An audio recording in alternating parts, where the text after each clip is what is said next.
पृथ्वी, आप, तेज, वायु और आकाश, ये पंच महाभूत हमारे वास्तु के अंदर आ जाना और वो प्रॉपर सेटल होना, यही है वास्तुशास्त्र। मृत्यु कैसी होती है, मैंने 2 लोगों की मृत्यु मेरे सामने देखी थी, मेरे पिताजी माताजी। हम भूत प्रेतों की बातें करते जी, हैं, जी। इस चीजों से कैसे डील किया जाए, सही, या सही। ये एग्जिस्टेंस में है क्या? 100% होती है। बिना तोड़ फोड़ के भी वास्तु दोष को ठीक किया जा सकता है। बिना तोड़ फोड़ के ही वास्तु दोष को दूर किया जाए। पॉजिटिव एनर्जी होती है, नेगेटिव एनर्जी होती है। आपने कभी ऐसा अनुभव किया है? जी, कोई एनर्जी निगेटिव होती नहीं है जी। हम पॉजिटिव एनर्जी को ही निगेटिव कर देते हैं। यशस्वी नहीं होते, इसका कारण यही होता है कि आप निगेटिव सोचते हैं। ज्ञान, विश्वास और वास्तु, ये है हमारा आज का विषय। नमस्कार दोस्तों, मैं हूं शिखा सिंह और स्वागत है आपका हमारे और एक प्रेरणादायक एपिसोड में, जहां हम उन लोगों से मिलते हैं जिन्होंने समाज को एक नई दिशा दी है। और आज हमारे साथ एक ऐसे ही व्यक्ति हैं जिन्होंने ज्योतिष, वास्तु और समाज सेवा में एक अपनी अलग पहचान बनाई है, श्री आनंद पिंपलकर जी। आनंद जी, स्वागत है आपका हमारे पॉडकास्ट में। ओम साई राम। आपसे बहुत सारी बातें करनी है, लेकिन पहले हम अपने दर्शकों को आपके आध्यात्मिक और सामाजिक जीवन के बारे में बताना चाहेंगे। कहाँ से इसकी शुरुआत हुई?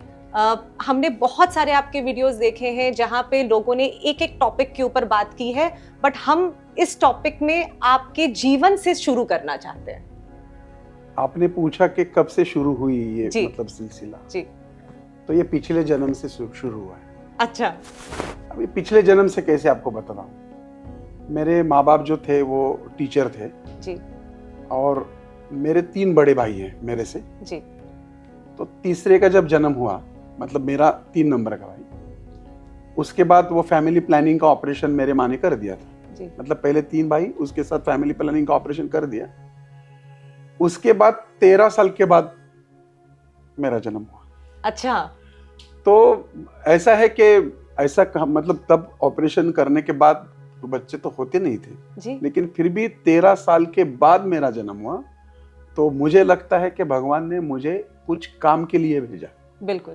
तो पिछले जन्म में मेरा जो कुछ भी रह गया था वो शायद इस जन्म में पूरा करने के लिए मैं आया, ऐसा मुझे लगता है। जैसे मैं बचपन में जैसे बोलना शुरू किया, तो हम पूना में रहते थे, तो पूना में वाड़ा संस्कृति है, जैसे कि एक वाड़ा है और उसमें 20-25 फैमिलीज रहती है। तो बच्चा तो बोलता ही रहता है, तो मैं तो छोटा बच्चा था तो मैं कुछ भी बोलता था किसी के बारे में।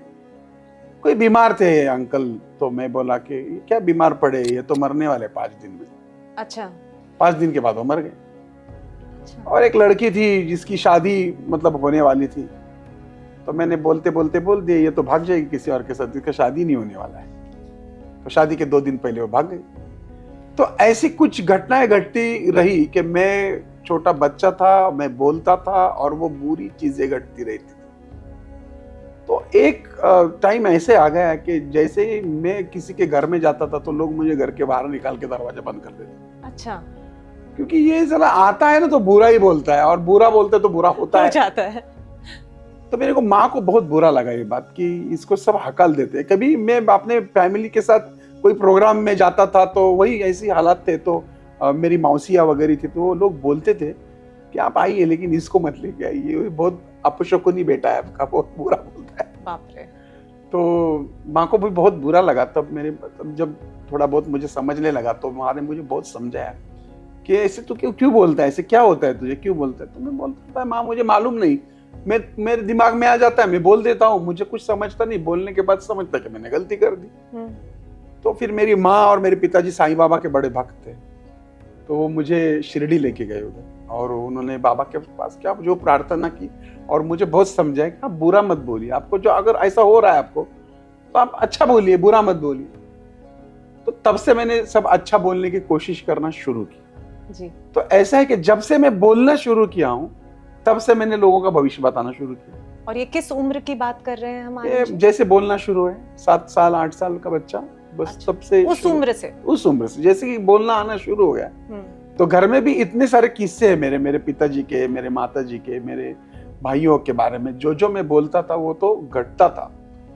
तो जैसे जैसे उम्र बढ़ी तो मेरे पास बहुत भीड़ जमा होने लगी। बाद में मैं यहाँ चंदन नगर में शिफ्ट हो गया, तो बहुत भीड़ जमा होने लगी। तो मेरे पिताजी जो थे वो थोड़े पुरोगामी विचार के थे, उनको ये इतना अच्छा नहीं लगता था कि मेरा बेटा कोई बाबा वगैरह बन जाए बड़ा।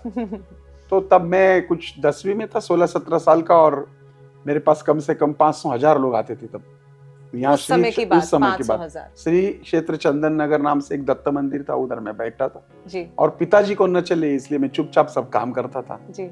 लेकिन बाप तो बाप होता है ना, उनको तो पता चला कि घर के बाहर इतने सारे लोग आते हैं, फिर मैं भागते जाता हूँ, फिर लोग जाते हैं, फिर वो मेरे पीछे आए और उन्होंने देखा कि ये तो मैं बहुत बड़ा बाबा बन गया था। अब बन चुका था मैं, और उम्र कम था ना, 17-18 साल, 16-17 साल रहे जी। तो लोगों का भी, और मैं कुछ पैसे की ये नहीं थी कि कोई पैसा कमाए उसमें, सब बोलना है, सामने आए बोलना है, सामने आए बोलना है और उसका काम हो जाना है, या कुछ जो गलत होना है वो होना जी। तो फिर पिताजी ने मेरे को समझाया कि ये सब बाबागिरी बंद करनी है आपको, ये सब ऐसा नहीं होता है ये सब।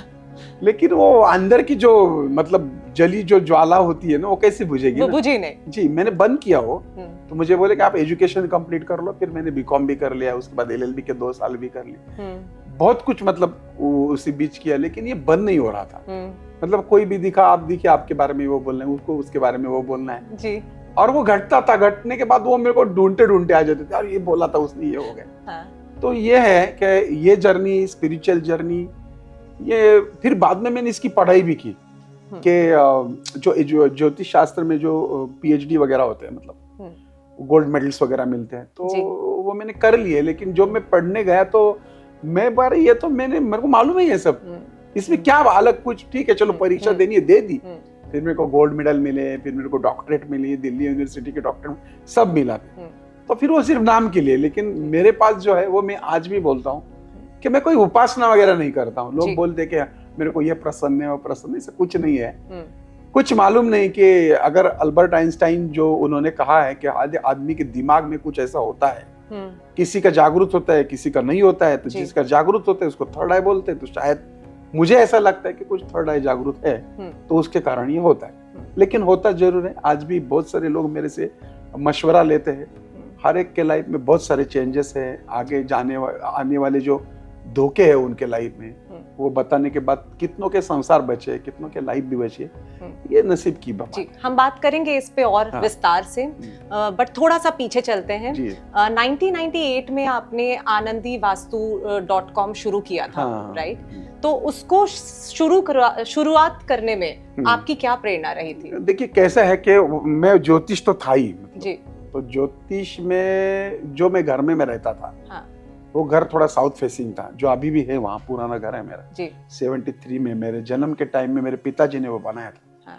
तो उस घर में बहुत प्रॉब्लम थे, मतलब बहुत, मतलब क्या बोलूं, बहुत। तो जब ये मैंने पढ़ाई शुरू की ना ज्योतिष शास्त्र की, तब ज्योतिष शास्त्र को कनेक्टेड होता है न्यूमरोलॉजी, लाल किताब, कृष्ण मूर्ति, पारंपरिक और वास्तु शास्त्र में। ये तब की बात है, ये समझो 30-35 साल पुरानी बात मैं आपको बोल रहा हूँ। तब इतना वास्तुशास्त्र कुछ था नहीं, अभी तो बहुत, मतलब बहुत आ गए उसमें।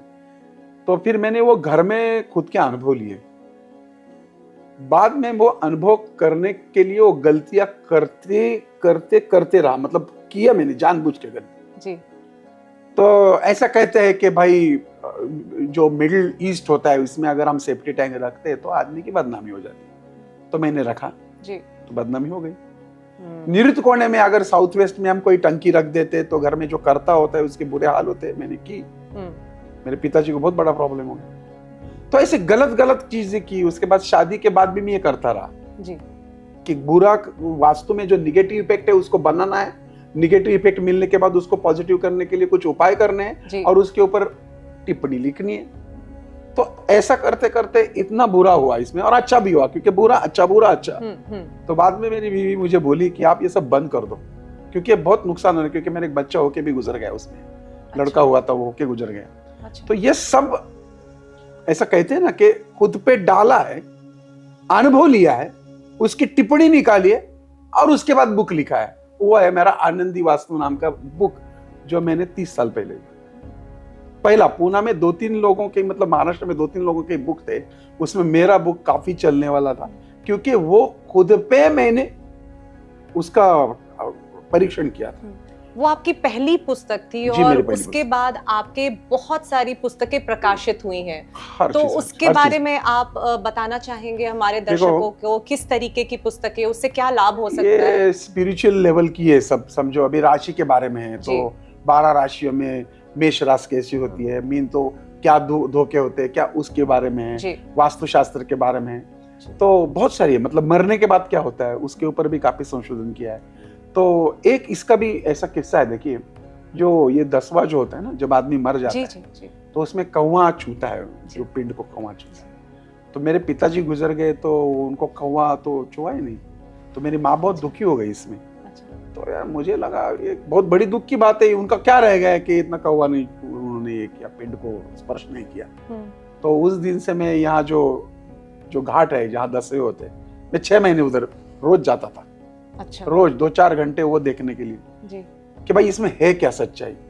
तो पता चला कि कुछ है इसमें, तो मैंने उसके ऊपर भी बुक लिखा। उसको मराठी का नाम, मराठी में बुक है दशपिंड और कावड़्याचे रहस्य, मतलब दशपिंड और कौवे का जो रहस्य है उसके बारे में। मृत्यु कैसी होती है, मेरे 2 लोगों की मृत्यु मेरे सामने देखी थी, मेरे पिताजी माताजी, तो उसके बारे में भी लिखा। तो ये हर चीज में, अगर देखो अभी कोविड था बीच में जी। तो कोविड में बहुत सारे लोग मर रहे थे, तो मरने के बाद क्या है, लोगों ने, किसी ने जलाने के लिए कुछ मंत्र नहीं, कुछ नहीं, उठाए डाल दिया अंदर। तो क्या करना चाहिए, तो उसके ऊपर मैंने मृत्यु और अंत्येष्टि के ऊपर बुक लिखा कि अगर देखो आज भी ऐसी चीज है कि कोई मर जाता है घर में तो समझते ही नहीं क्या करें। जी। एक तो इतना हम छोटे बन चुके हैं कि हमारे पास वाले कोई मर गए तो हमें पता नहीं चलता है। तो अगर घर में कोई मर जाता है तो वो बॉडी को रखना कैसे, उसकी तिरड़ी कैसी बांधनी है, उसको शमशान तक कैसे लेके जाना है, उसके बाद के विधि के, वो बहुत इजी तरीके से मैंने वो बुक्स में लिखना शुरू किया। तो जिंदगी में स्पिरिचुअली आपको जो भी सवाल आते हैं जी, वो सवाल के बारे में सब जवाब मेरे बुक्स में मिलेंगे जी। आपको। भगवानों के बारे में भी बहुत सारी गलत फहमियां होती है, तो उसके बारे में भी मेरा बुक है कि आप बोलेंगे यार वो गणपति जो है उसको सोंड है, इसका बड़ा पेट है, उसकी माँ पार्वती, उसके आंख से मैल निकला, भाई इतनी मैली थी क्या वो, तो ये नहीं है। इसके बारे में जो रूपक है ये हमें मालूम नहीं जी। तो पार्वती जो मल है इसके बारे में, ये बुद्धि होती है, बुद्धि के ऊपर इतना मल जमा होता जाता है कि काम क्रोध लोभ मद मोह मत्सर, तो इससे ये बुद्ध बनता है। और जब उसकी वो गर्दन निकल जाती है तो इसका मतलब है सत्य शिव की प्राप्ति होती है। मतलब ऐसी कुछ चीजें हैं कि जिसमें श्री कृष्ण की 16 सहस्त्र नारियां क्या है, राधा का मतलब क्या है, ये सब के बारे में, नृसिंह क्या है, पांडुरंग क्या है, हर भगवान का जो अस्तित्व है जी। वो वास्तुशास्त्र ज्योतिष शास्त्र हमारे शरीर से संबंधित है जी। तो लोगों की गलतफहमियां दूर करने के लिए आपने पुस्तक, तो जीवन के सारे अनुभवों को आपने देखा है और उसके ऊपर आपने ये किताबें लिखी हैं।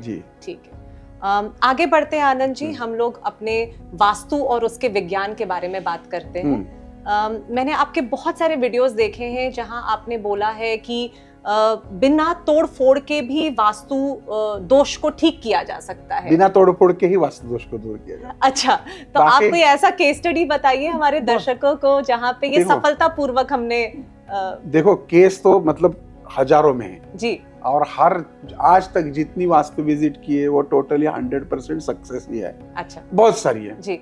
अभी लोग क्या करते हैं कि जिनको सक्सेस मिला है उनकी स्टोरीज लोगों को दिखाते हैं, लेकिन मैं ऐसा नहीं करता हूँ जी, क्योंकि मुझे लगता है कि वो उनका पर्सनल निजी जीवन है और उन्होंने यश प्राप्ति के लिए किस किस का आधार लिया है, ये मैं नहीं चाहता कि उनका नाम सबके पास आ जाए। बिल्कुल।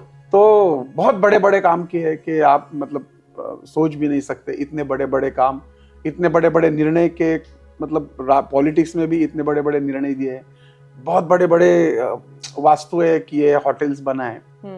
देखो कोई भी चीज जो होती है ना वो वास्तु के हिसाब से ही होती है जी, लेकिन उस एनर्जी को बैलेंस करना होता है वास्तुशास्त्र। अभी हम सीधी सी बात करते हैं कि आप पेड़ देख रहे हैं, पेड़ देख रहे हैं जी, तो अभी तो ये प्लास्टिक का है छोड़ो, लेकिन अगर हम एक ऐसा पेड़ अगर हम यहाँ लगाएंगे एक और एक बाहर लगा देंगे और 10 दिन आप उसको थोड़ा ग्लास में पानी डालते जाइएगा, तो आप मुझे बोलिए कि कौन सा पेड़ जिंदा रहेगा और कौन सा मर जाएगा। जो बाहर है, जहाँ रोशनी मिल रही है, हवा मिल रहा है, पानी मिल रहा है, वो पेड़ ज्यादा बेटर होगा। हाँ, यही है वास्तुशास्त्र। अच्छा, मतलब वो पेड़ को बाहर ये सब चीजें मिल रही है, अंदर नहीं मिल रही है, इसलिए वो मर रहा है जी। हम भी पेड़ जैसे ही है, लेकिन हम में आत्मा है, उसमें जीव है, आत्मा नहीं। हम में जीव भी है, आत्मा भी। जी। अगर हमको ऐसा कुछ डर लगने लगा तो हम बाहर जाते, थोड़ा फ्रेश होके वापस आ जाते। इनको बेचारों को कुछ नहीं तो वो मर जाते। तो वास्तुशास्त्र का एक सिंपल सा फंडा है कि पृथ्वी, आप, तेज, वायु और आकाश, ये पंच महाभूत हमारे वास्तु के अंदर आ जाना और वो प्रॉपर सेटल होना, यही है वास्तुशास्त्र। तोड़ फोड़ की कोई जरूरत नहीं। जैसे कि देखो, ये पेड़ का उदाहरण मैंने आपको बताया।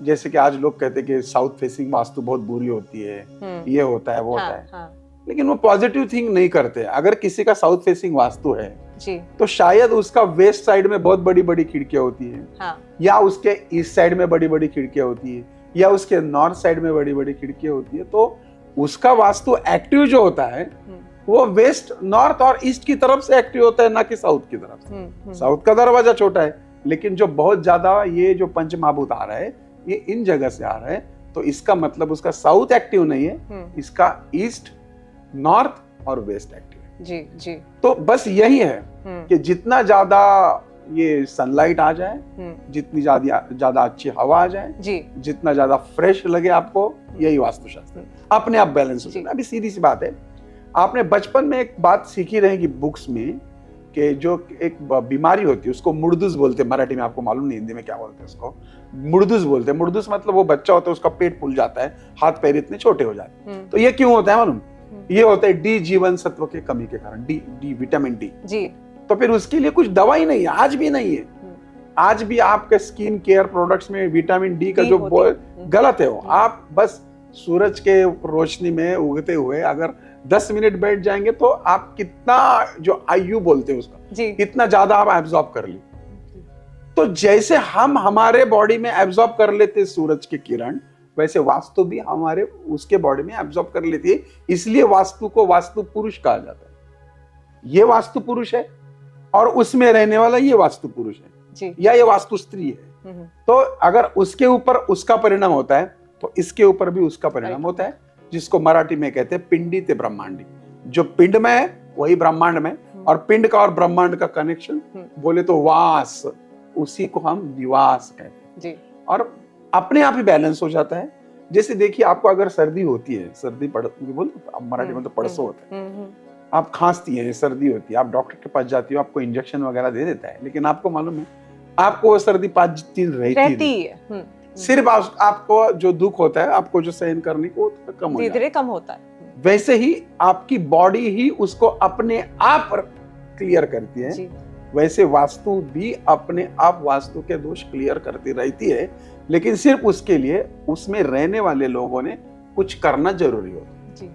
ठीक, आपने बहुत अच्छे से ये समझ में आपको हाँ, या बहुत ज्यादा लंबा हो गया? नहीं, मुझे लगता है बहुत अच्छे से आपने एक्सप्लेन किया। सिंपल बात हाँ। आप भगवान के सामने घी का दिया लगाना है, आपको धूप बत्ती लगाना है, वातावरण में चेंज आए, आपको अच्छे से स्प्रे मार देने हैं, सुगंधित करना है, अच्छा है, आपके पर्दे वगैरह अच्छे होने चाहिए, आपको फ्रेश लगना चाहिए। अब ये गोल्ड है, किसे आपको कितना अच्छा लग रहा है जी। तो कुछ चीजें, कलर्स, वो थेरेपी यूज करके हम अपने वास्तु को ऊर्जित कर सकते हैं। वास्तु अगर डल होगी तो आप भी डल हो जाएंगे, वास्तु अगर ऊर्जित होगी तो आपको भी काम करने में आनंद आ जाएगा। बहुत अच्छे से समझाया आपने आनंद जी।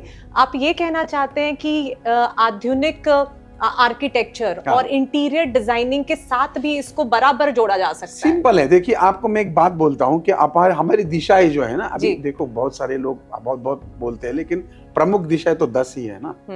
तो पूर्व का जो है ना, पूर्व जी, तो एक मराठी में कहावत है कि आमचे हे करतील ती पूर्व, मतलब हमारे जो ना ऐसे है ना कि वो जो करेंगे ना वो पूर्व ही करेंगे। तो कर्ता की जो दिशा होती है, जो सूरज उगती, वो पूर्व होती है।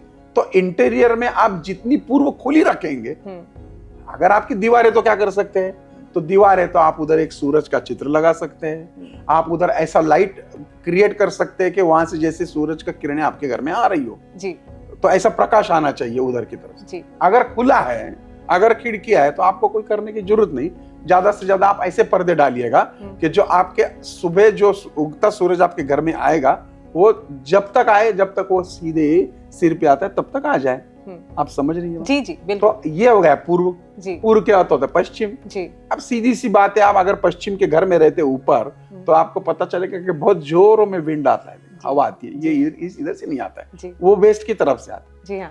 तो वेस्ट की तरफ से इतना हवा आता है कि हमको ये लगाने की जरूरत नहीं होती, लेकिन इतना ज्यादा हवा आना भी जरूरत नहीं है, नहीं तो तकलीफ हो सकती है। तो हो गया वेस्ट जी।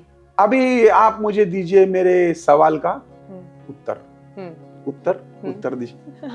हर सवाल का कुछ उत्तर होता है, बिल्कुल होता ये उत्तर की तरफ, उत्तर देने वाली दिशा कही जाती है। उत्तर की तरफ एक तारा है जो ऐसा है कि वो कभी मरता नहीं है, कभी डलता नहीं है, कभी उगता नहीं है, वो परमानेंट है, उसको कहते हैं ध्रुव तारा।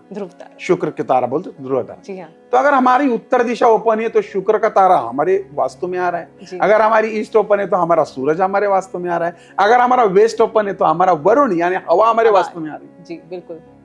और रहेगी और एक दिशा, जैसे कि पूर्व हो गया, पश्चिम हो गया, उत्तर हो गया और दक्षिण। हाँ दक्षिण। हाँ दक्षिण। आपका आवाज क्षीण हो गया है क्या? क्षीणत्व जिसको हम कहते हैं कम होना, आवाज कम होना, क्षीण। मेरे को बहुत क्षीणत्व लग रहा है, मतलब मैं बहुत कम महसूस कर रहा हूँ।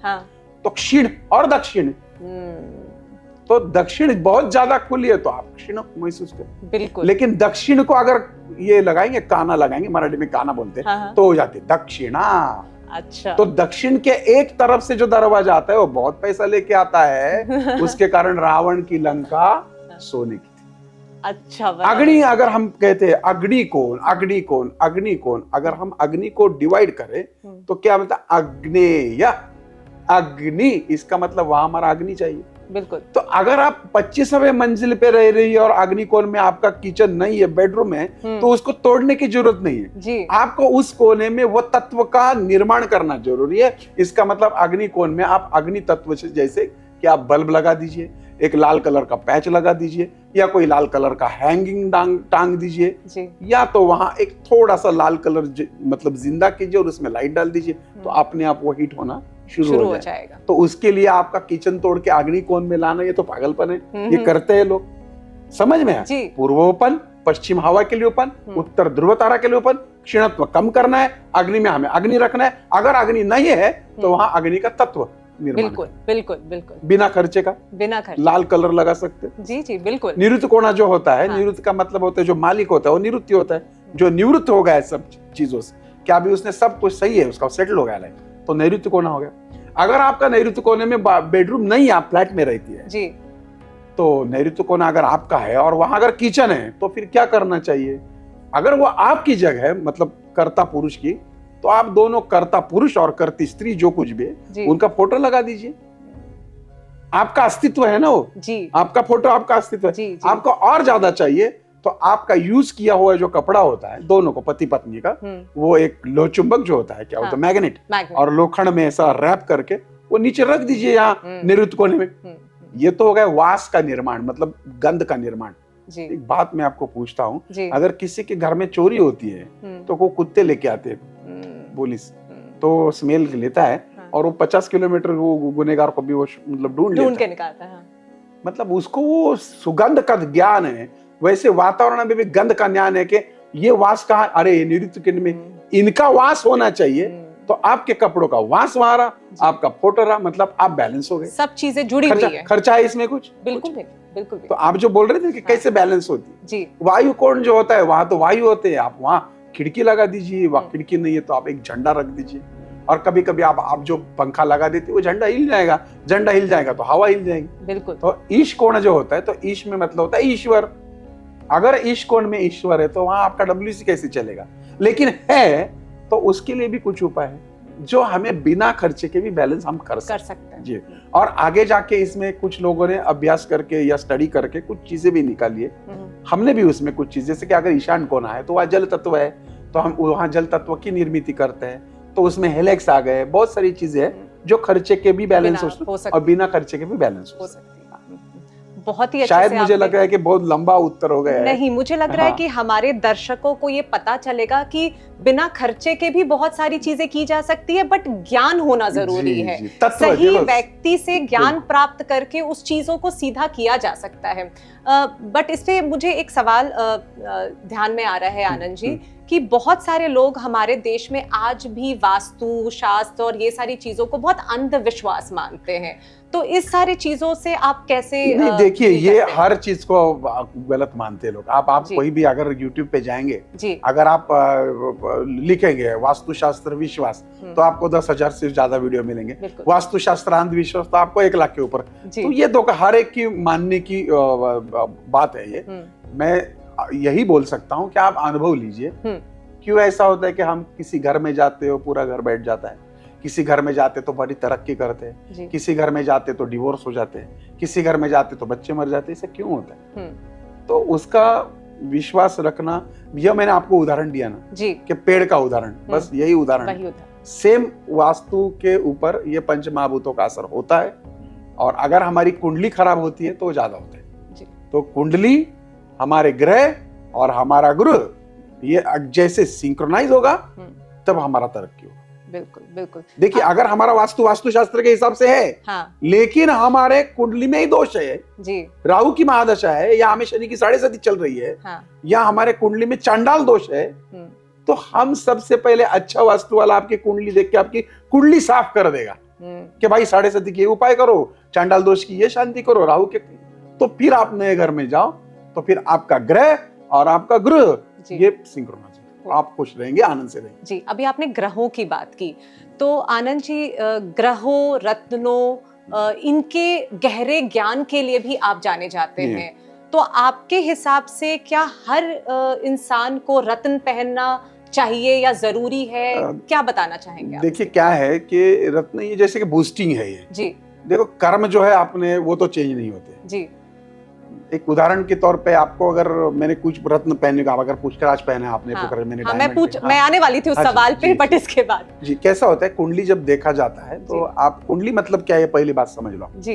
कुंडली यानी आपका जब जन्म हुआ तब की आकाश की स्थिति होती है जी, ईस्ट वेस्ट साउथ नॉर्थ उसमें होता है, और वो आपकी चंद्र राशि कौन से नक्षत्र में आपका जन्म हुआ है और आपके कौन से ग्रह डाउन चल रहे हैं, कौन से अच्छे चल रहे हैं, डाउन है उसका हम रत्न पहना देते हैं जी।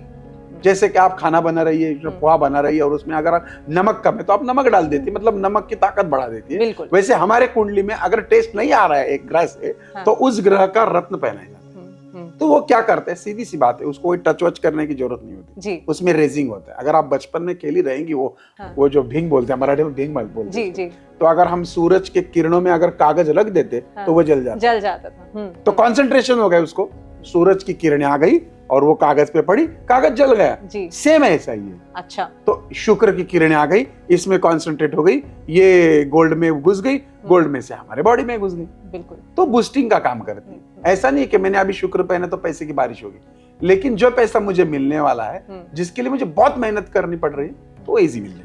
बट साधारण व्यक्ति अपनी ग्रहों को कैसे समझे और उसको संतुलन करने के लिए क्या रत्न पहनना है, ये सारे लोग नहीं समझ पाते हैं। ये मुश्किल है। देखिए ये कैसा है, आप मतलब आप तो डॉक्टर तो है नहीं कि भाई हम गूगल यूट्यूब देख के ऑपरेशन तो नहीं कर सकते, उसके लिए कोई जानकार होना जरूरी है। आप कोई भी जानकार से आप कुंडली दिखाइए और उससे आप पूछ के ही पहन लेना जी। क्योंकि कुछ रत्न ऐसे होते हैं कि पहनने के बाद उसके बहुत बुरे असर भी दिखाई पड़े। तो ऐसा नहीं है कि भाई कोई भी कुछ भी उठ के पहने तो नहीं चलता है। आपको कुंडली दिखानी, अच्छे बुरे ग्रह का मायना लेके ही पहनना है। जी जी। आनंद जी, हम रत्नों के बारे में बात कर रहे थे, इससे मुझे एक विषय के बारे में याद आया, नेगेटिव एनर्जी। ठीक है, एनर्जी जी। हम बात करते, पॉजिटिव एनर्जी होती है, नेगेटिव एनर्जी होती है।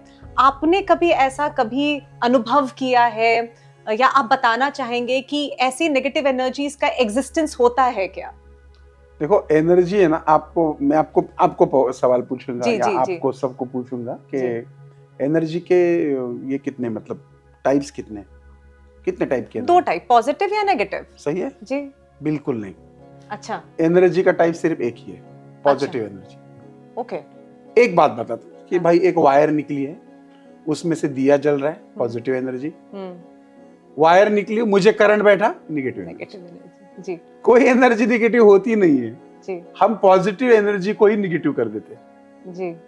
वास्तु में अगर हम रहते हैं और हर टाइम हम बुरा विचार करते हैं तो वो पॉजिटिव एनर्जी को हमने नेगेटिव कर दिया जी। अगर हम सोचते हैं कि मेरे पास वाला बहुत तरक्की कर रहे हैं, उसको वो खराब हो जाए, मर जाए, बुरा हो जाए, और हमारे मन में वही ये चलती रहे जलन, हम्म, तो आप निगेटिव एनर्जी करें। जी, तो पॉजिटिव नहीं, निगेटिव नहीं, पॉजिटिव ही एनर्जी है। हम उसको निगेटिव कैसे न करें, इसका ट्रेनिंग हमने खुद को देना है। हम्म, सीधी तौर से हम जैसे भी सकारात्मक विचार करेंगे हर चीज का, तो अपने आजू बाजू की जो एनर्जी वो पॉजिटिव होना शुरू हो जाएगी। जी, आप उसको अफर्मेशंस भी कहते हैं कि भाई मैंने ये पत्र पहन लिया तो अभी मेरा पैसे का बारिश शुरू हो जाएगा, मेरी सब, इसको बोलते हैं ई प्लेसिबो इफेक्ट। जी, तो कोई डॉक्टर के पास आ जाते तो डॉक्टर बहुत सुंदर दिखता है, प्यार से, अच्छा हो गया आपको, डोंट वरी मैं हूं ना, जी, वो देता है H2O का इंजेक्शन, हमें इंजेक्शन तो ले लिया, मेरे को अच्छा लगने लगा, जी, तो वो प्लेसिबो इफेक्ट। वैसे में वास्तु में भी होता है, जैसे कि आप कोई अच्छे वास्तु तज्ञ से या कोई ज्योतिष के पास अगर जाएंगे तो ई प्लेसिबो इफेक्ट भी काम कर रहे हैं, क्योंकि आपको वो दिमाग में आपके वो सकारात्मक विचार डाल देते हैं। बिल्कुल। आप अगर वास्तु में रह रही है और आप आपके पति के बारे में या आपके पुरुष है वो पत्नी के बारे में अगर बुरा सोचता है, अगर वो हर चीज में निगेटिव सोचता है, तो निगेटिव ही सामने आना शुरू हो जाता है। आप टीवी देखती है, आपको कौन सा चैनल पसंद है, समझो आपको कौन सा, मतलब आप कोई चैनल पसंद है तो आपको वो क्रमांक, वो जो नंबर है वो डाल दी तो आपको दिखना शुरू हो जाता है। तो आपने उसको ऑर्डर दिया, ऑर्डर वो जो किरण होते हैं क्या बोलते हैं उसको, उससे वो पता चला, ट्रांसमिट हुआ, हाँ, ट्रांसमिट लग गया जी। वैसे हमारे दिमाग में इधर रिमोट बैठा है, हमने ट्रांसमिट है, मेरा पति कुछ तो भी चल रहा है, कुछ तो भी चल रहा है, कुछ तो भी चल रहा है, तो वो हो गया ट्रांसमिट, तो वही चैनल लगा है, देख लो फिर वही। तो अगर हम जो जिंदगी में रहते हैं वो हर चीज हम यशस्वी नहीं होते, इसका कारण यही होता है क्योंकि हम निगेटिव सोचते हैं। हम इंटरव्यू जा रहे हैं, हमारा इंटरव्यू फेल हो जाएगा, हमें कॉन्फिडेंस ही नहीं है, हम कोई, अरे फिर वही होगा, मेरा बच्चा ऐसे ही तकलीफ देता है, आप उसके अच्छे गुण भी देखिए ना, आप उसके बुरे ही बता रहे तो वो बुरा ही बर्ताव कर। तो बस एक ही है पॉजिटिव एनर्जी, और हर एनर्जी पॉजिटिव ध्यान में रखना, कोई भी नेगेटिव एनर्जी। आनंद जी, हमें दर्शकों को बताना चाहिए लाउड एंड क्लियर कि हमारी जिंदगी में एक ही एनर्जी होती है और वो है पॉजिटिव एनर्जी। बिल्कुल। अच्छा, इससे थोड़ा सा आगे बढ़ते हैं, हम आत्माओं की बातें करते हैं, हम भूत प्रेतों की बातें करते हैं। अभी एनर्जीज मुझे समझ में आई बात है, बट इस चीजों से कैसे डील किया जाए, या ये एग्जिस्टेंस में है क्या? बहुत अच्छा सवाल, बहुत अच्छा सवाल। देखिए, जो मैंने आपको बोला ना कि पॉजिटिव, अगर मैं पॉजिटिव सोचता हूँ तो मैं, अगर मैं मर जाता हूँ तो मेरा पॉजिटिव आत्मा हो गया। बिल्कुल। अगर कोई, देखो हमने बहुत सारे फिल्म्स देखे ना आपने, तो आपको पता चलेगा कि जेंट्स भूत कम दिखेंगे आपको, लेडीज भूत बहुत दिखेंगे, क्योंकि पुरुष भूल जाता है जेंट्स, लेकिन लेडीज दिमाग में रखती हो बहुत चीज। वो मरने के बाद पते की बात की आपने, वो मरने के बाद भी नहीं छोड़ती। अब एक वट सावित्री का जो पूजन आया है उसमें बोले 7 जन्म नहीं छोड़ूंगी मैं तुझे, तो 7 जन्म छोड़ूंगी नहीं तुझे। ये जो जुनून जो है ना, वो औरत में भगवान ने ज्यादा दिया, पुरुष से ज्यादा है जी, तो इसलिए उसको माँ कहा जाता है ना जी, तो उसमें पावर ज्यादा है, लेकिन उसको पावर ज्यादा दी, लेकिन भगवान में कुछ चीजें ऐसी डाल दी उसमें जी, कि उसका पावर अगर इतना ज्यादा हो गया तो साला मेरा काम बंद हो जाएगा, ऐसा भगवान को लगा। फिर उसमें उसने ईर्ष्या डाल दी, उसमें घमंड डाल दिया, उसमें रूपता डाल दी, रूप में रूपवान हो, ये हो, ईगो डाल दिया, झगड़ा डाल दिया, डोमिनेटिंग डाल दिया, कि वो उसमें फंस जाए वो जी।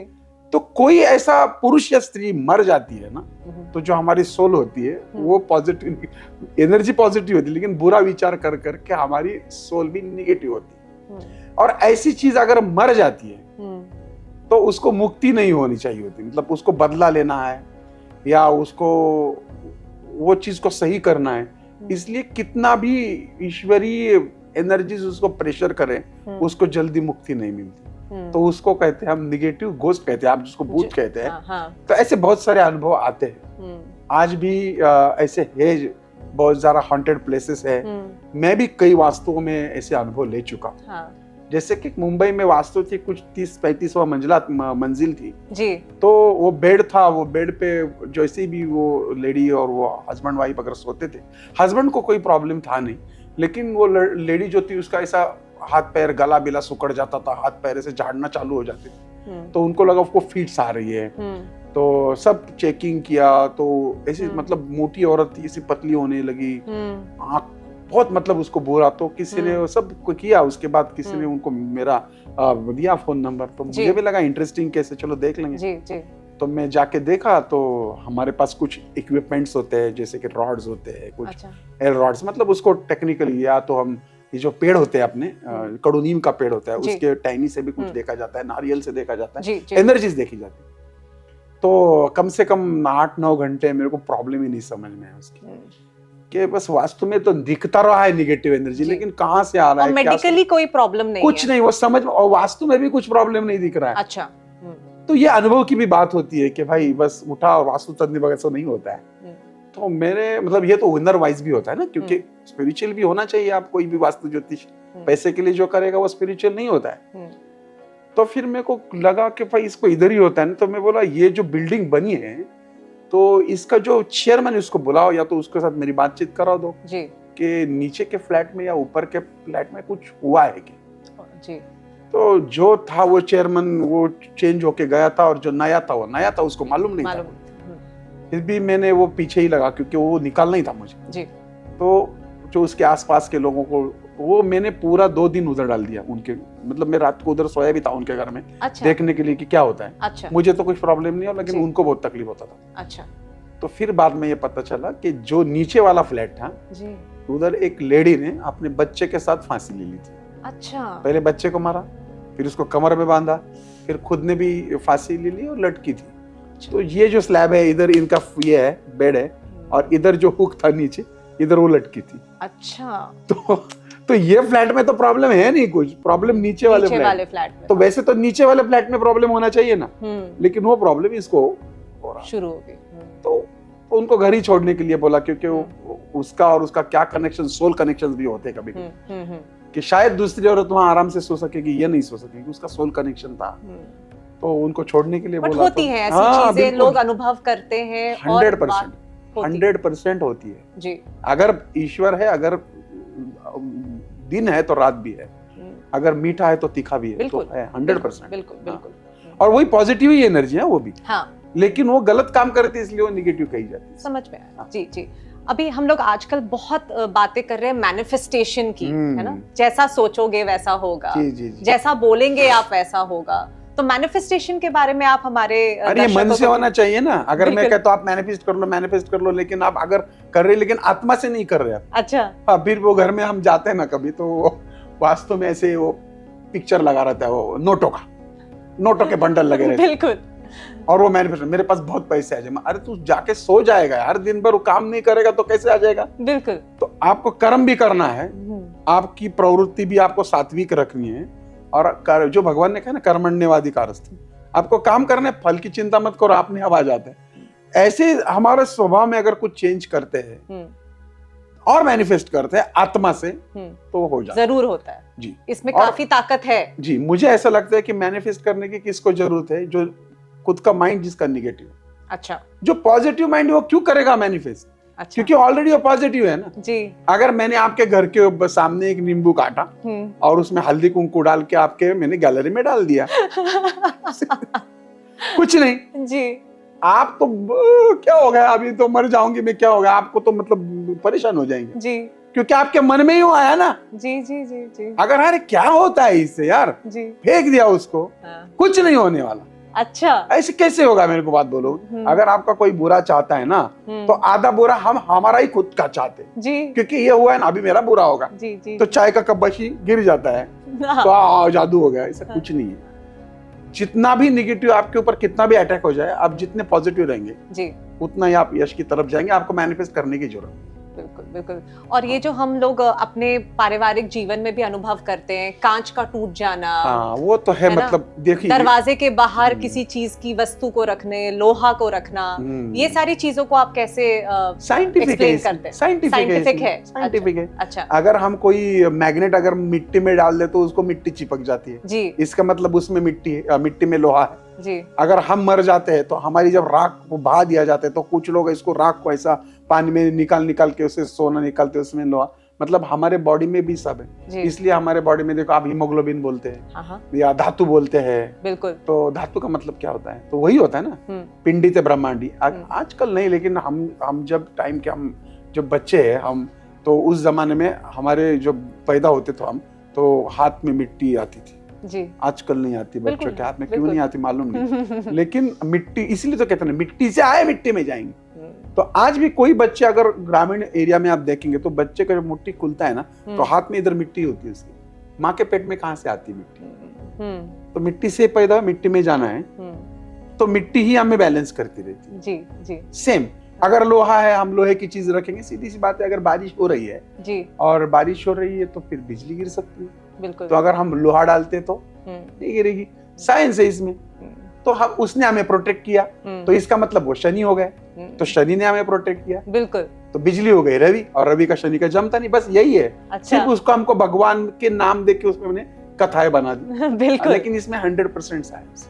कुछ बात कोई भी आप मुझे पूछिए, मैं आपको उसके पीछे का साइंस बता देता हूँ। कोई भी मराठी सन हो, ये उत्सव हो, आप मुझे बोल दीजिए, मैं बोल देता हूँ।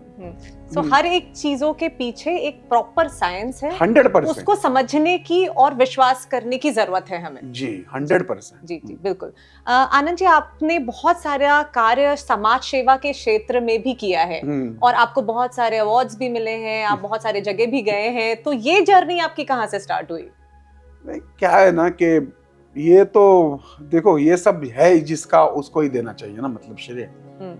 हम किए, मतलब हमने किए बहुत है, लेकिन इतना ज्यादा किसी को, अपने आप वो चलता गया, लोगों को पता चला कि ये किया वो किया। कोविड में भी मैंने पूरा, मतलब इतना खर्चा किया कि आप सोच भी नहीं सकते। कि मेरी वाइफ मुझे बोलने लगी, अभी खुद के लिए भी रखो कुछ। तो हमने कम से कम 5,000 लोगों के बीमा निकाले थे, जो इंश्योरेंस निकाले जी। जो रास्ते पे घूमने वाले जो मार के लेते हैं खुद के आंग पे, वो पोतराज बोलते हैं, उनके लिए बहुत खाना पाना ये देना, वो बहुत काम किया। तो तत्कालीन जो उप मुख्यमंत्री थे अजित दादा जो थे, पवार साहब, उन्होंने मुझे तब उनकी तरफ से 5 लाख रुपए दिए थे। अच्छा। और वो खुले, मतलब पूरे पत्रकारों के सामने दिए थे जी। तो मतलब क्या होता है ना कि कोई अगर हम धूप बत्ती लगा देते हैं तो बोलने नहीं जरूरत कि लगाइए, अपने आप स्मेल हो जाता है। बिल्कुल। वैसे काम अपने आप हो जाता है, और वो मुझे नहीं लगता है कि मैं बोलूं कि मैंने ये किया हो, तो फिर वो करने का कोई मजा नहीं है। बहुत शादियां इतनी की, इतने लड़कियों की शादियां की, क्या भाई मुझे भी याद नहीं कितनी। तो पैसा तो आता जाता रहता है, पैसे के कारण ही हम लोगों को मदद कर सकते हैं। बस यही सोशल, और बहुत लोगों ने, किसी ने नोटिस किया तो लोगों ने मुझे वो अवार्ड दे दिया। बट हर क्षेत्र में है आपका प्रेजेंस समाज सेवा में, या कोई एक ऐसा क्षेत्र है जहाँ पे आपका ज्यादा झुकाव है? अध्यात्म भी है, अध्यात्म में ही है ना जी जी, कनेक्टेड है ना। देखिए जी जी, अगर मैं कोई पॉलिटिशियंस को मदद करता हूँ तो मेरे दिमाग में वही चलता रहता है कि ये पॉलिटिशियन के दिमाग से गंदगी निकल जाए जी, अध्यात्म बढ़े उसमें जी, लोगों के जन कल्याण की भावना बढ़े। तो उसी हिसाब से मार्गदर्शन किया। हर एक, देखिए हर ज्योतिषी का अलग अलग सोच विचार होता है। बिल्कुल बिल्कुल। तो देखिए हमारा जो शास्त्र है ना, ज्योतिष शास्त्र, वास्तु शास्त्र, ये एमबीबीएस की तरह है। अच्छा। एमबीबीएस जब आपको एडमिशन लेती है तो आपको ये नहीं सिखाया जाता कि मरे हुए आदमी को वेंटिलेटर लगाओ, पैसा निकालो, ऐसा नहीं सिखाया जाता। बिल्कुल, बिल्कुल। मरे हुए को जिंदा कैसा करना है आपको सिखाया जाता है। हमारे शास्त्र में भी ऐसा ही है, सबका कल्याण का सिखाया जाता है। लेकिन कुछ लोग बुरे होते हैं, जैसे डॉक्टर बुरे होते हैं, तो कुछ गलत बताते हैं, फंसाते हैं, आपके ऊपर करनी की है, ये आपके वास्तु में बड़ा दोष है, आप फिर इतना खर्चा कीजिए, उतना खर्चा कीजिए। वो हर एक डॉक्टर जैसे अलग अलग दिमाग के होते हैं, वैसे ज्योतिषी भी अलग अलग दिमाग। और जो अच्छा ज्योतिषी होता है ना, वो एक तो खुद बहुत वेल सेट होता है जी जी। नहीं तो मैंने आपको बताया कि भाई धनवान होने के लिए ये उपाय कीजिए और मैं भीख मांग रहा हूँ। तो अरे यार, तू खुद धनवान हो, फिर बाद में बताए उपाय करने से क्या होगा, वास्तु करने से। बिल्कुल बिल्कुल। तो हेल्थ, वेल्थ, और क्या है, पैसा का मतलब सब नहीं, आपका हेल्थ भी अच्छा होना चाहिए। आप लोगों को हेल्थ के बारे में बता रहे, आपको डायबिटीज से बड़ा, आपका खुद का बॉडी मरने जा रहे हैं आप। तो सबसे पहले तो आपको आपका खुद का हेल्थ के ऊपर ध्यान देना है जी। फिर आपके वेल्थ को आपको बढ़ाना है जी। और वेल्थ जब बढ़ती है तब लोगों का विचार करना चाहिए। बिल्कुल बिल्कुल। कि एक मराठी में कहावत है, या तो हिंदी में बोल देता हूँ जी, हे भगवान सबका भला कर, शुरुआत मेरे से कर। अगर मुझे मालूम है अगर मेरा भला होता है तो मैं दूसरे का भला कर सकता हूँ। बिल्कुल। अगर मेरा पेट भर जाता है और मेरे थाली में अगर 10 रोटियां है और मुझे मालूम है कल खराब होने वाली है, तो दे दो ना यार, उसमें एक चाहिए तो रखो कल के लिए जी। लेकिन 8 तो दे दो। जैसे देंगे वैसे बढ़ेगा। जो झरना होता है ना, जितना पानी निकलता है उतना बढ़ता जाता है। बस अपने आप ही समाज सेवा होने लगती है, अपने आप ही कल्याण होने शुरू हो जाता है। जी जी। तो क्योंकि हम लोग इस विषय पे बात कर रहे हैं, आप हमारे दर्शकों को अपने जीवन को सही ढंग से चलाने के लिए कुछ टिप्स देना चाहेंगे? देखिए एक ही टिप है जी, जिस दिन आपके भाई का, आपके नजदीकी आदमी का, दोस्त का, सहकारी का या पड़ोसियों का अच्छा होने के बाद आपको अच्छा लगे, जी, आपको बड़ा आनंद आ जाए, हाँ हाँ, और उसका बुरा होने के बाद आपके आंखें में आंसू आ जाए, ना कि आप हंसे, बस यही टिप है। जिस दिन ये होगा उस दिन आप करोड़पति बन जाएंगे। कुछ नहीं, आप इतना अच्छा सोचो। जलन, ये चीज अगर जल जाती है तो जो रहता है ना, तो वो काफी अच्छा रहता है और वही आपको यश देता है। दूसरों के आनंद में आनंद ढूंढ लीजिए। जी, कर्म विपाक सिद्धांत कहते हैं। अगर मैंने आपको, बाजरी का बी होता है ना, इतना छोटा होता है, हाँ जी, हाँ जी, अगर आप उसको बोएंगे ना तो उसको इतना बड़ा कणिस आ जाता है। कणिस क्या बोलते हैं उसको, वो आ जाता है, स्टेम आ जाता है, हाँ, और उसको करोड़ों दाने आ जाते हैं। जी, एक बीज से करोड़ों दाने। करोड़ दाने, एक पाप बोएंगे, एक पुण्य बोएंगे, जितना बोएंगे उतना पाएंगे। और ये देखिए, ये हिंदुइज्म में ही नहीं कहा, ये प्रोफेट मोहम्मद पैगंबर जी ने भी कहा है और जीसस ने भी कहा है। हर संतों ने ये बात कही है कि आप जो बोएंगे वही पाएंगे। बहुत पते की बात कही है। आगे बढ़ते हैं आनंद जी आपके साथ। एनर्जी हर चीज में होती है। जी, आपने जो मीठा शीरा होता है उसको क्या बोलते हैं, मालूम नहीं। हलवा बोलते हैं, हलवा बोलते हैं। हलवा बोलते हैं। आप एक हलवा बना दीजिए, सत्यनारायण की पूजा के लिए बना दीजिए, बिल्कुल, हाँ। और एक हलवा सुबह के नाश्ते के लिए बना दीजिए। फर्क होता है, भगवान को आप लगा दीजिए, आप दोनों का टेस्ट में फर्क होता है, फर्क होता है। बनाने की भावना उतर जाती है, उसमें भगवान का आशीर्वाद भी उतर जाता है। इसका मतलब एनर्जी काम करती है जी। अगर वो प्रसाद वही चीज सेम मात्रा में यूज करके भी उसका स्वाद अलग होता है, तो इसी जीवन में, इसी शरीर में हम ईश्वर का अस्तित्व निर्माण करेंगे तो हमारा जीवन भी स्वादिष्ट हो जाता है। तो बस यही सोचना जरूरी है कि इतना हम पैसा कमाते हैं लेकिन दिन में एक बार भी भगवान का नाम नहीं लेते।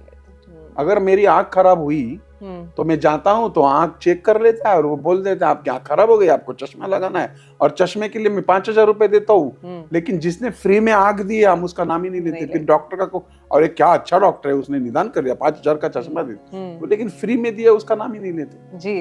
तो उसको जैसे भी अंदर डालना शुरू करेंगे भगवान को, जो अंदर ही है, सिर्फ उसको जागरूक करना है, जिसको शास्त्रार्थ बोलते हैं, तो अपने आप ही पॉजिटिव होना शुरू हो जाता है। आपके दिमाग में से निगेटिविटी पूरी खत्म हो जाती है और आप यश की तरफ बढ़ना शुरू हो जाते हैं। अब फिर से हम भावनाओं की ही बारे में बात कर रहे हैं ना, कि सब खेल भावनाओं से। लहर जो बोलते हैं ना जी, रेडियो क्या बोलते हैं, अगर कोई आप हमारा कार्यक्रम अभी देख रहे हैं, आप शायद आपने ब्लूटूथ कहीं लगाया हुआ है और आपका मेरा आवाज उधर आ रहा है, तो कहीं ना कहीं लहरें काम करें। तो मेरी विचार तरंगों की लहरें, इनकी विचार तरंगों की, आपके जब लहरें मैच होती है, तो इसलिए ये पॉडकास्ट आपको अच्छा लग रहा है, आप देर से सुन रहे, नहीं तो आप 5 मिनट में निकल जाते हैं। ऐसा क्यों नहीं कर रहे? क्योंकि मेरी तरंगे आपके दिमाग के तरंगों को मैच कर रही है। तो बस वास्तव में यही होता है कि हमारी दिमाग की, हमारे शरीर की, हमारे विचारों की, हमारी भावनाओं की तरंगे अगर मैच होने लगती है तो वास्तव हमें बहुत अच्छा रिजल्ट देना शुरू कर देती है। बहुत सारे अनुभव हैं आपके आनंद जी। कुछ ऐसा अनुभव जो आपके दिल के बहुत ही करीब हो और आप उसको चाह के भी नहीं भूल सकते, ऐसा कुछ शेयर करना चाहेंगे? रोज होता है, रोज होता है। देखिए, कुछ जो सबसे खास हो अभी तक की पूरी जर्नी में। बहुत है अभी, बहुत है। अच्छा। अभी देखिए, जब ज्योतिष शास्त्र में प्रैक्टिस करता हूँ तो हमको एक बात पता है कि हम जो जिंदगी जीते हैं वो कर्मों के आधार पे होता है, जन्म जन्मों का। एक बहुत ही एक मजेदार भी बोल सकते हैं या कुछ अलग ही बोल सकते हैं, शायद आपको सुनने में भी वो अच्छा नहीं लगेगा। मेरे पास इधर ये आगा खान पैलेस के सामने कोई बड़ा आदमी रहता है जी। उनका एक ही बेटा है जिसका उम्र कुछ 25-26 साल रहेगा, और काफी पैसे वाले लोग हैं, बहुत बच्चा भी बहुत हैंडसम है, सब है। लेकिन एक प्रॉब्लम था उसके कुंडली में जो देखा गया था जी। तो चलो मैं उसके बारे में नहीं बोलता, मैं आपको पूरा आशय की तरफ जाता हूँ। हाँ जी। तो ये बच्चा, ये जो रेड लाइट एरिया है, ये रेड लाइट एरिया में एक जो प्रोस्टिट्यूट है उसके पास जाता था, और वही नहीं जाता था तो उसके साथ उसके दोस्त भी उसी प्रोस्टिट्यूट के साथ पास जाते थे। तो प्रोस्टिट्यूट है तो दिन भर उसको क्या कुछ फर्क नहीं पड़ता, लेकिन ये बंदे का और वो बंदी का प्यार हो गया। अच्छा।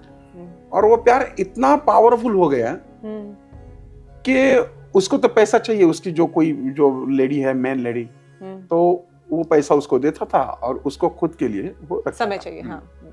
तो इतना पागलपन दोनों ने हाथ काटना पैर काटना शुरू कर दिया। तो उसके माँ बाप मेरे पास आ गए। अच्छा। कि भाई ये तो रह नहीं रहा और वो तो प्रोस्टिट्यूट है, ऐसी बहू कैसे हम लाए। तो मैंने जैसे कुंडली देखी तो कुंडली में वही योग था। अच्छा। क्योंकि पिछले जन्म में ऐसा कुछ उसने कर्म किए थे कि कुछ लड़कियों की जिंदगी इसने बर्बाद की थी। तो इस जिंदगी में उसको बर्बाद हुई लड़की की जिंदगी संवारना था, तो पिछला जन्म उसमें निकला। अच्छा। तो हमने उनको कह दिया कि आप कर दो शादी, कुछ नहीं होगा, सब सही होगा। आपको यकीन नहीं आएगा, वो शादी हो गई। अच्छा। शादी होने के बाद आज आप भी, मैं जब भी उनके घर जाता हूँ जी, या आपको अगर उनके पास लेके जाऊंगा तो आप वो लड़की को देख के बोलना कि ये प्रोस्टिट्यूट थी। ऐसा लगेगा कि आपको ये, जैसे मराठी में कहते हैं ना कि कितना कुला मतलब कितनी कुलवान औरत है ये।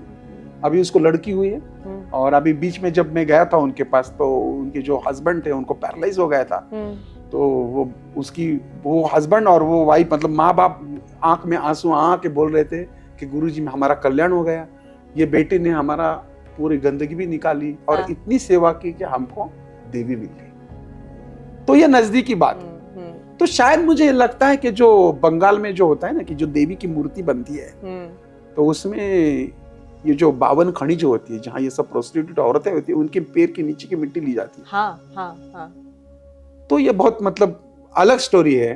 तो मैंने वो बच्चे से पूछा जब मैं काउंसलिंग करने लगा उससे, नहीं करे इसलिए कि भाई तेरे दोस्त भी उसके साथ, ये तो कैसा आदमी यार, कितनी गंदी औरत है। तो मुझे डांटा वो। अच्छा। वो बोला कि आप जो देख रहे हो उसका शरीर देख रहे हैं, मैं उसका मन और आत्मा देख रहा हूँ।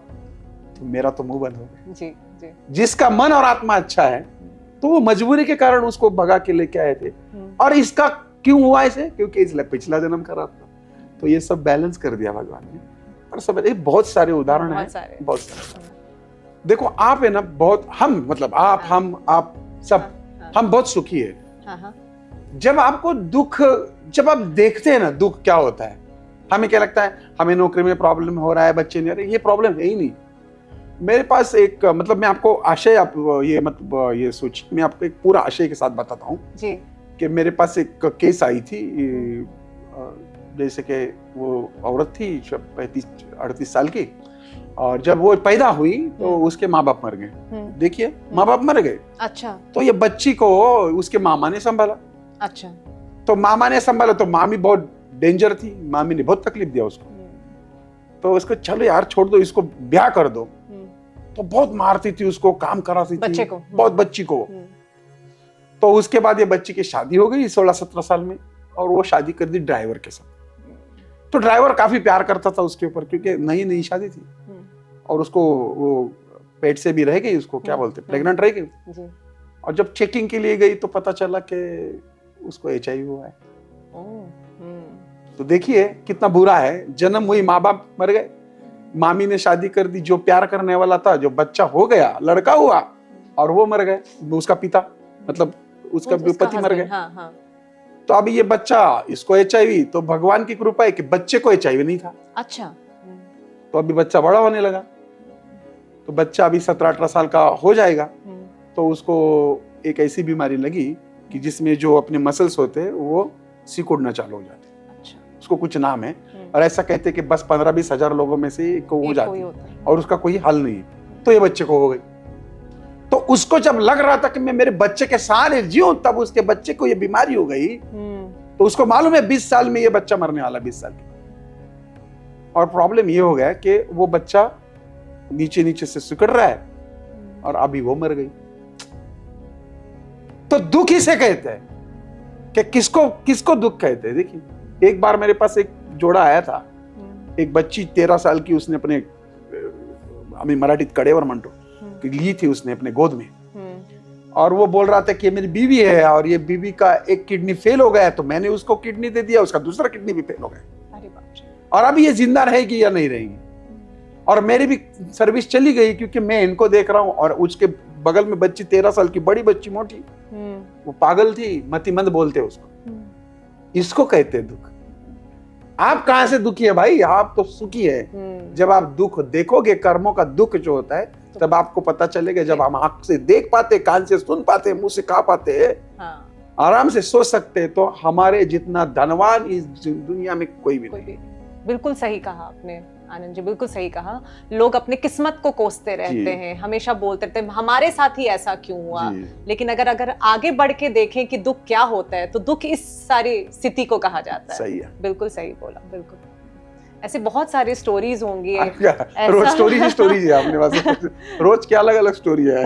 आपको कैसा फील होता है जब आप किसी व्यक्ति के जीवन में इतना बड़ा प्रभाव लाते हैं, चीजों को ठीक कर देते हैं, तो किस तरीके की फीलिंग आती है आपको, क्या है महसूस करते हैं आप? देखो मेरे गुरु जो है वो साईनाथ है जी। तो जो बाबा ने कहा है कि भाई नेकी कर दरिया में डाल, अच्छा। हम कर देते छोड़ देते, बाद में देखते नहीं क्या हुआ। हम हमारी तरफ से इतना अच्छा करने की कोशिश करते कि भाई कितना वो बाहर निकल जाए। और जब मेरे सामने वो बैठता है ना तो मुझे वो बस फील करना है कि वो मेरा बेटा है या मेरी बेटी है, मेरा बच्चा है वो। जी जी। तभी हो पाएगा। हाँ हाँ हाँ। और अगर मैं फीस लेता हूँ, अगर मैं लेता हूँ फीस, तो जब मैं हाथ में पैसा लेता हूँ तो मैं उसको ऐसे लगाता हूँ क्योंकि मैं इससे नमक खाता हूँ, तो मैं नमक हरामी नहीं करूंगा। तो मेरा माँ बाप हो गया, मेरे को खाना दे रहा है तो मेरा माँ बाप हो गया वो जी। और जब सामने बैठेगा तो मेरा बच्चा हो गया। तो ये जो मेरा उनके साथ, मेरे क्लाइंट के साथ कनेक्शन है, वो मेरा बाप भी है और वो मेरा बेटा भी है। तो उस हिसाब से उनको देखा जाता है। और जो भी प्रॉब्लम मेरे पास आता है तो वो प्रॉब्लम उस जगह पे बैठ के मैं खुद को महसूस करता हूँ कि इसको माँ को कैसे लगेगा, इसके बाप को, अगर मैं हूं, अगर ये उसकी प्रेमिका है, अगर उसकी वाइफ है, हर एक जगह पे मैं एक एक सेकंड के लिए बैठता हूँ, उसको सोचता हूँ और जिंदगी भर का दूसरे लोगों को अनुभव इकट्ठा लेके वो थाली करके उसको खिला देता हूँ। बिल्कुल। तो सॉल्व हो जाता है प्रॉब्लम, क्योंकि मुझे मालूम है क्या होने वाला। जी जी जी। ऐसे आपने बहुत सारी जिंदगी को ठीक किया है, लोगों के लाइफ में कंट्रीब्यूट किया है और बहुत सारे लोगों ने उससे बेनिफिट्स भी लिए हैं। बहुत सारे। ग्रेट। क्योंकि हम लोग इस विषय पे बात कर रहे हैं आनंद जी, एक अभी का विषय लेते हैं कि आज की हमारी युवा पीढ़ी काफी उलझनों में जी रही है, तो उनको आप क्या सलाह देना चाहेंगे? देखिए, मैं मतलब अभी हमारी जो प्रैक्टिस होती है उस हिसाब से अगर मेरे पास जो कुंडली देखने बच्चे आते हैं ना, हाँ। तो मतलब एक देखिए, ये तो हर पीढ़ी में चलता रहता है जी। अगर अच्छे लोग हैं तो बुरे भी होते हैं, लेकिन मेरा ऐसा अनुभव है कि अभी की जो पीढ़ी है ना, हाँ। वो काफी अच्छी आ रही है। अच्छा। मतलब वो थोड़ा साइंटिफिक भी है, थोड़ा इमोशनल भी है, उनको नाते संबंधों में धीरे धीरे महत्व भी पता चलना शुरू हो गया है। ये कोविड के बाद तो बहुत काफी चेंजेस हो गए लोगों में जी। लेकिन एक बात है, सबको जल्दी पैसा कमाना है। हाँ, ये तो हाँ। है और उड़ाना भी है। हाँ। तो उस चक्कर में कुछ गड़बड़ हो रहा है जी। तो जैसी युवा पीढ़ी अगर समझे कि मेहनत के बिना कुछ नहीं है, सीधे से चलेंगे, कोई भी व्यसन नहीं करेंगे, एडिक्शन नहीं करेंगे, माँ बाप को और समाज को देखेंगे, तो अच्छा देश, अच्छी पीढ़ी और वो खुद भी अच्छे बन जाएंगे। बिल्कुल। बस यही है, आज के पीढ़ी में तो कुछ बुरा है नहीं, क्योंकि मैं मेरे बेटे बेटी को देखता हूँ, उनके दोस्तों को देखता हूँ, तो मुझे कुछ बुरा दिखता नहीं है। और जिनमें दिखता है वही वो पॉजिटिव निगेटिव एनर्जी फिर से, हाँ। तो उनको ये कर देंगे, काउंसलिंग कर देंगे तो वो सही हो जाता है। जी जी जी। सो जो लोग आपसे वास्तु सीखना चाहते हैं या आपसे ये शास्त्रों के बारे में जानना चाहते हैं, किस माध्यम से आप दे पाएंगे? ये आनंद पिंपलकर से आनंदी वास्तु नाम का मेरा यूट्यूब चैनल है, फेसबुक पेज है जिसमें 10-10 लाख के ऊपर फॉलोअर्स है जी जी। या मेरा इंस्टाग्राम पेज है, आप वहां जा सकते हैं। और आनंद पिंपलकर अगर आप गूगल पे डाल देंगे तो मेरे कम से कम 15-20 हजार वीडियो आपको मिलेंगे जी। मेरे बुक्स है, अगर आप बुक पढ़ना अच्छा लगता है तो बुक लीजिए जी। अगर आप वीडियो देखना, हर चीज के बारे में वीडियो है मेरे जी। लेकिन वो अभी मराठी में, अभी उसको हिंदी में भी कन्वर्ट कर लेंगे तो काफी जानकारी मिलेगी आपको। तो दोस्तों, अगर आप आनंद जी के बारे में और भी जानकारी प्राप्त करना चाहते हैं या उनसे किसी विषय के बारे में डिटेल्स में बात करना चाहते हैं तो आप इनके इंस्टाग्राम और फेसबुक अकाउंट भी फॉलो कर सकते हैं। उनका वेबसाइट है www.anandivastu.com। वहां पे जाकर के आप हर विषय के डिटेल अंडरस्टैंडिंग भी ले सकते हैं। आनंद जी, हम इंस्टाग्राम और फेसबुक की बातें कर रहे हैं, लेकिन आपकी मूवीज भी आ चुके हैं आपके वीडियोस भी आ चुके हैं जी, जी, और एल्बम्स भी आ चुके हैं। तो इसके बारे में हमारे ऑडियंस बहुत इंटरेस्टेड है, हमारे दर्शक जानना चाहते हैं कि इसके ऊपर क्या प्रेरणा है, कहाँ से शुरू की, कहाँ तक जाना चाहते हैं? देखिए, ये बहुत इंटरेस्टिंग बात है जी कि अगर मैं आपको ज्ञान के 4 घंटे भी सुनाऊं तो आपको बोर हो लगेगा, लेकिन मैं आपको कोई गाना सुनाऊं तो आप तुरंत वहाँ। बिल्कुल। हाँ। ये टिकटॉक और ये जो कुछ भी आए ना शॉर्ट्स वॉर्ट्स, जी, इसमें कुछ भी गंदगी बहुत ज्यादा फैल रही है इसमें। हम्म, और लोग वो तुरंत एब्जॉर्ब कर लेते हैं। अगर आप कोई भी कविता पढ़नी चाहते हैं तो आप जैसे आप उसको कंठस्थ करना चाहेंगे तो जल्दी मेमोराइज नहीं होगी आपको, जी, लेकिन आप गाना सुना के तो तुरंत ध्यान में आ जाएगी। Visual and audio effect, perfect. Yes, तो लोगों के ऊपर इसका बहुत ज्यादा इम्पैक्ट है। लोगों को अगर रजनीकांत भगवान लगता है तो इसका मतलब यह है कि लोगों को इम्पैक्ट है उसका। हाँ जी, तो मुझे लगा क्यों ना हम इस क्षेत्र में अध्यात्म को लेके आए। अच्छा अच्छा, जैसे गुलशन कुमार जी जाने के बाद कोई आध्यात्मिक गाने बहुत ज्यादा नहीं आ रहे हैं, हाँ जी, तो हमने शुरू किए हो। मैं खुद भी काम कर लेता हूँ और बड़े बड़े चेहरे लेके भी हम ये फिल्म, आलय माझा राशीला नाम की एक मराठी फिल्म है जो राशि के बारे में, जो मेष राशि से लेके जो मीन राशि है उसके ऊपर फिल्म है। 2 घंटे की फिल्म है, आप अमेज़न प्राइम पे देख सकते हो। बहुत सारी फिल्मों में काम कर चुका हूँ, एल्बम्स है। बस यही है कि वो सुन के आपके दिमाग में उतर जाए, जहर में उतर जाए, आपके मन में सकारात्मक भावना पाए। बिल्कुल बिल्कुल, आई थिंक आपने बहुत ही अच्छा माध्यम चुना है ज्यादा लोगों तक पहुंचने का। जिनको वो अच्छा लगता है वो करे, बिल्कुल, जिनको प्रवचन अच्छा लगता है प्रवचन देखें, जिनको पॉडकास्ट अच्छा लगता है पॉडकास्ट है। आनंद जी, बहुत बहुत धन्यवाद हमारे इस पॉडकास्ट एपिसोड में आने के लिए। हमें आपसे बात करके बहुत अच्छा लगा। आपकी सारी बातें बहुत बहुत ज्यादा प्रेरणादायक है और हम अपने ऑडियंस को, हमारे दर्शकों को ये जरूर बताना चाहेंगे कि आपके जो भी डायरेक्ट मैसेजेस आएंगे, जिस टॉपिक के लिए भी आएंगे, उनके साथ हम फिर से आनंद जी के साथ एक नया एपिसोड लेकर के आप तक जरूर पहुंचेंगे। तो तब तक के लिए प्यार बनाए रखिए और हम आपसे फिर मिलेंगे एक एक्साइटिंग एपिसोड के साथ। तब तक के लिए नमस्कार। ओम साई राम।